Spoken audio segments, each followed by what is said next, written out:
अब तक हमने यूनिवर्स का ओरिजिन यानी बिग बैंग थ्योरी और सोलर सिस्टम का ओरिजिन यानी नेबुलर हाइपोथेसिस के बारे में समझा। इस वीडियो से आगे हम सोलर सिस्टम के बारे में अधिक जानेंगे। तो चलो शुरू करते हैं सन यानी सूर्य के साथ। सन या सूर्य भी बाकी स्टार्स की तरह ही एक स्टार है, पर काफ़ी बड़ा और बहुत गर्म है। इसका डायमीटर 13,92,000 किलोमीटर्स है, जो कि लगभग पृथ्वी के डायमीटर से 109 टाइम्स है। हमारे सोलर सिस्टम का 99.8% मास सन का ही है। सूर्य का वॉल्यूम पृथ्वी के वॉल्यूम से लगभग 13 लाख टाइम्स है। सन के टोटल मास का 73% हाइड्रोजन है और 25% हेलियम है। इसका मतलब है कि सन 98% इन्हीं दो गैसेस से बना है। बाकी 2% नाइट्रोजन और ऑक्सीजन है। इस बाकी 2% में हमें carbon, silicon, magnesium, neon, iron और सल्फर भी मिलते हैं। जैसे सारे प्लैनेट अपने एक्सिस पे किसी ना किसी डायरेक्शन में घूमते हैं, वैसे सन भी अपनी एक्सिस पे काउंटर क्लॉकवाइज डायरेक्शन में घूमता है। क्योंकि सूर्य गैसियस प्लाज्मा से बना है, इसकी रोटेशन की स्पीड उसके लैटिट्यूड पे अनइवन होती है। उसके इक्वेटर पे यह स्पीड ज़्यादा होती है और उसके पोल के पास यह स्पीड कम होती है।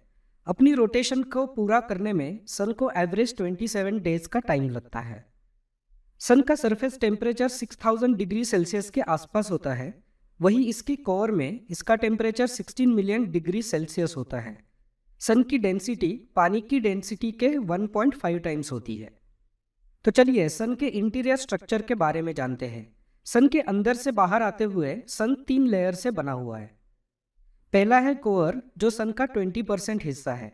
कोर का रेडियस 1,50,000 किलोमीटर का होता है। कोर में लगातार हाइड्रोजन न्यूक्लियर फ्यूजन से हेलियम में कन्वर्ट होते हैं। इस न्यूक्लियर विस्फोट से जो एनर्जी जनरेट होती है, उसके कारण कोर सन का सबसे गर्म हिस्सा होता है, जिसका टेम्परेचर लगभग 16 मिलियन डिग्री सेल्सियस रहता है।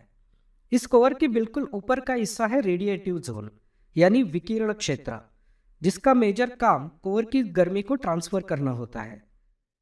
कोर में जो लाइट जनरेट होती है, वो भी यही जोन ट्रांसफर करता है सरफेस की तरफ, परंतु इसकी गति धीमी होती है।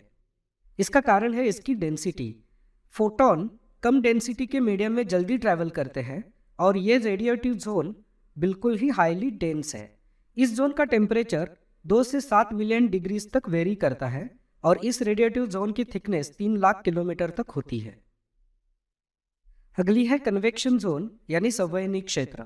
यह सन के बॉडी की सबसे बाहरी लेयर होती है, जिसका थिकनेस 2 लाख किलोमीटर तक होता है, यानी ये सन के सरफेस से लगभग 2 लाख किलोमीटर तक गहरी होती है। कन्वेक्शन जोन रेडिएटिव जोन से सरफेस तक एक कन्वेक्टिव सेल का निर्माण करती है, जिससे कि हीट ट्रांसफर हो सके। ये कन्वेक्टिव सेल्स किसी ग्रैन्युलर स्ट्रक्चर की तरह दिखते हैं, इसलिए इन्हें सोलर ग्रैन्यूल्स भी कहते हैं। इन सोलर ग्रैन्यूल्स का साइज 1000 किलोमीटर तक हो सकता है। कन्वेक्शन जोन के बेस का टेम्परेचर लगभग 2 मिलियन डिग्री सेल्सियस होता है। चलो अब हमने सन के इंटीरियर के बारे में तो समझ लिया, अब इसके एटमॉस्फेयर के लेयर्स को समझते हैं। इसमें पहला है फोटोस्फीयर यानी प्रकाशक क्षेत्र। जैसे अर्थ के एटमॉस्फेयर की लेयर होती है, वैसी ही सन के एटमॉस्फेयर की भी लेयर्स होती है। इस क्रम में सबसे निचली लेयर है फोटोस्फीयर। जब हम सन को देखते हैं तब हमें यही लेयर दिखाई देती है। सबसे ज़्यादा रेडिएशन इसी लेयर से निकलती है। इस लेयर का टेम्परेचर 6000 डिग्री सेल्सियस के आसपास होता है और इसकी थिकनेस 400 किलोमीटर्स होती है। आगे का लेयर है क्रोमोस्फीयर यानी वर्णमंडल। 3 लेयर में दूसरी महत्वपूर्ण जो लेयर है उसका नाम है क्रोमोस्फीयर। ये लेयर फोटोस्फीयर के ऊपर की लेयर है। इस लेयर का एवरेज टेम्परेचर 4320 डिग्री सेल्सियस तक होता है और 7000 डिग्री सेल्सियस तक पहुंचता है। क्रोमोस्फीयर फोटोस्फीयर के ऊपर अबाउट 1700 किलोमीटर तक थिक होती है। क्रोमोस्फीयर के ऊपर एक सिर्फ 100 किलोमीटर थिकनेस का रीजन होता है, जहां टेम्परेचर लगभग 7000 डिग्री सेल्सियस से बढ़कर 5 लाख डिग्री तक पहुंच जाता है। इस रीजन को ट्रांजिशन जोन कहते हैं। और जो सन के एटमॉस्फेयर की लास्ट की लेयर है उसका नाम है कोरोना।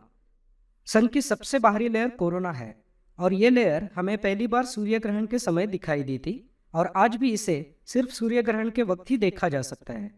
बाकी दिनों हम इसे फोटोस्फीयर से निकलने वाले इंटेंस लाइट के कारण देख नहीं सकते। सन के एटमॉस्फेयर की कोरोना सबसे गर्म लेयर है जिसका टेम्परेचर 5 लाख डिग्री तक होता है। ये थोड़ा सरप्राइजिंग है क्योंकि कोरोना सबसे बाहरी लेयर है, तो ये सबसे ज़्यादा गर्म क्यों होती है? इस प्रश्न का सॉलिड और रिलायबल जवाब अभी तक साइंटिस्ट ढूंढ रहे हैं।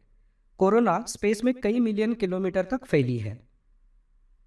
चलो अब जानते हैं कुछ और महत्वपूर्ण चीज़ें सन से रिलेटेड। इसमें पहला है सन स्पॉट।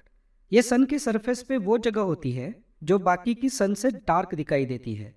इसके पीछे का कारण है इसका बाकी की जगह से कम गर्म होना या ठंडा होना। कुछ सनस्पॉट्स इतने बड़े होते हैं कि इनका एरिया 50,000 स्क्वायर किलोमीटर तक भी हो सकता है। ये इसलिए ठंडे होते हैं क्योंकि इनके आसपास सन की मैग्नेटिक फील्ड बहुत स्ट्रांग होती है, जो कि अर्थ के मुकाबले 2500 टाइम्स भी हो सकती है। हर सोलर साइकिल यानी सौर चक्र में इनकी मात्रा या तो घटती है या बढ़ती है। जैसे कि अभी की सोलर साइकिल जो कि 2008 में शुरू हुई, उसमें सन स्पॉट ये रूटीन से कम है। अब आप सोचेंगे कि ये सोलर साइकिल क्या है। दरअसल सूर्य एक सुपर हॉट गैसेस से बना ऐसा बॉल है जिसकी गैसेस इलेक्ट्रिकली सुपर चार्ज्ड है। ये चार्ज्ड गैस जब मूव होती है तो एक स्ट्रॉन्ग मैग्नेटिक फील्ड निर्माण करती है। यह मैग्नेटिक फील्ड हर 11 साल में पूरा फ्लिप होता है, मतलब सूर्य का नॉर्थ और साउथ पोल स्विच होते हैं।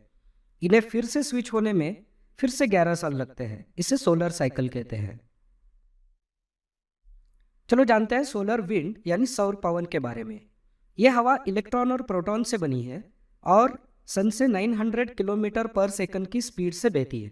इसका टेम्परेचर 10 लाख डिग्री सेल्सियस तक होता है और इसको इसलिए जानना ज़रूरी है क्योंकि जब हम पृथ्वी के हायर लैटिट्यूड पे ऑरोरल लाइटिंग या ध्रुवीय ज्योति को देखते हैं तो वो इन्हीं हवाओं के मैग्नेटिक फील्ड के कारण बनी हुई होती है।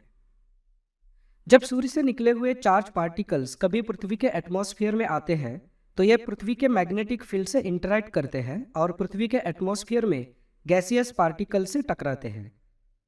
इनकी रिएक्शन से कलरफुल लाइट्स निकलती है जिसे हम अरोरा लाइट्स या अरोरा बोरेलिस के नाम से जानते हैं। चलो जानते हैं कोरोना होल्स के बारे में। हर 11 साल में सन पे इस होल्स का फॉर्मेशन होता है।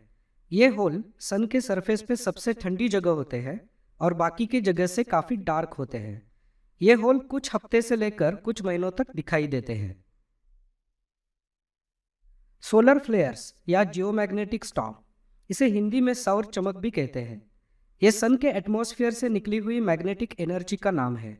जब सन के मैग्नेटिक स्ट्रक्चर में स्टोर हुई एनर्जी लाइट और हीट में कन्वर्ट होती है और सन से एक स्टॉर्म की तरह बर्स्ट होकर निकलती है, तब उसे सोलर फ्लेयर कहते हैं। पृथ्वी एक सिस्टम ऑफ मैग्नेटिक फील्ड से सराउंडेड है जिसे मैग्नेटोस्फीयर कहते हैं। यह मैग्नेटोस्फीयर अर्थ को सोलर और कॉस्मिक रेडिएशन से बचाती है। इस लेयर पे सबसे ज़्यादा इफेक्ट पड़ता है सोलर फ्लेयर से। सूर्य का अपनी सोलर सिस्टम के कार्य में बहुत ही इंपॉर्टेंट कंट्रीब्यूशन है और इसलिए हमारे लिए यह बहुत महत्वपूर्ण तारा है। सूर्य पृथ्वी के लिए प्रकाश और ऊर्जा का एकमात्र सोर्स है, इसलिए इसके लाइफ साइकिल और उसमें होने वाले सभी इवेंट्स को समझना हमारे लिए बहुत इंपॉर्टेंट बन जाता है।